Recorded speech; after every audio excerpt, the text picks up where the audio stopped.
Social Security means many things to many people, but the universal belief is that if you faithfully work a job over your working lifetime and pay Social Security taxes, that you will indeed have something to fall back on when your retirement day arrives. However, if you were not lucky enough over the years to stash away savings to draw upon, you will find a serious situation where your household bills far outstrip your new retirement income. And this is especially true if your intention is to draw your Social Security at age 62. It turns out that the Social Security Administration has a limit on how much money you can earn while drawing your Social Security before age 67.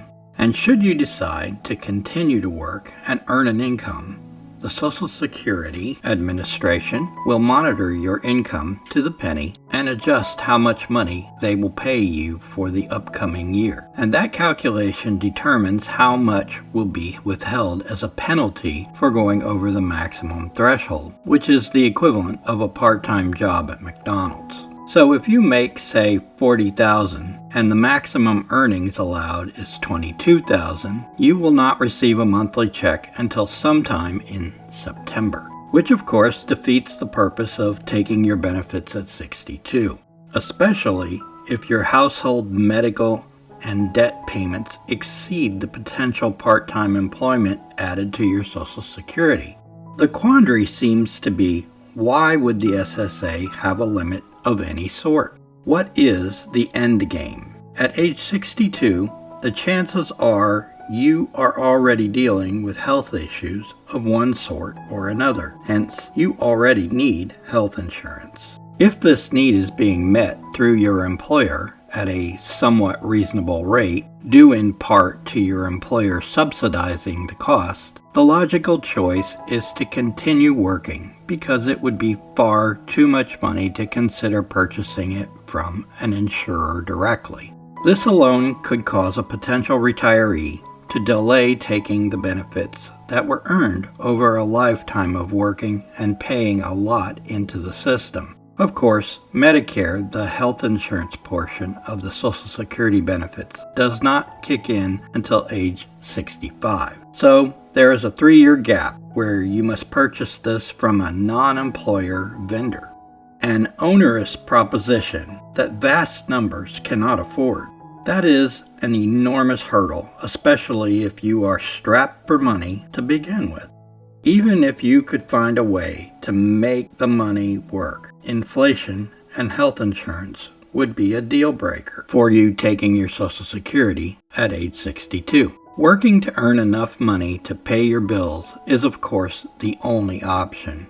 The explanation you hear is that Social Security Administration must look after the integrity of its trust fund, and this is reason enough to create a convoluted environment where millions of potential retirees struggle to make ends meet and impossible for others to even retire. The excuses continue when you hear the reason for the limit is to ensure those who truly need the benefits, such as the already retired and the disabled, will keep receiving their benefits, which of course is a fallacy.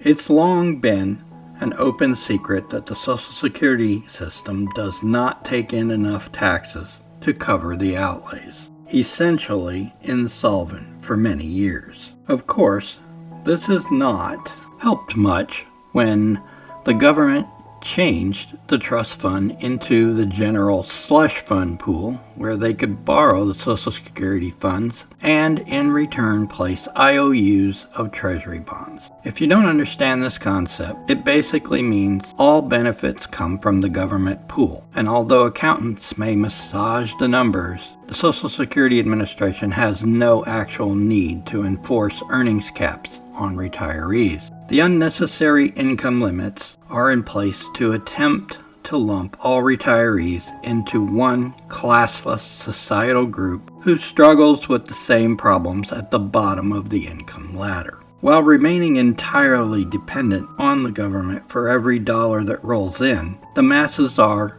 under control. The very fact that the limits even exist exhibits the effort to crush capitalism at its core. If a potential retiree is healthy enough and willing to continue to work and provide experience to the country, that is a very admirable position. Abolishment of the income limit for retirees aged 62 through 65 would be nothing but a boon for our country. If you enjoyed this lecturecast, be sure to give us a like and subscribe to this channel. You don't want to miss a single episode.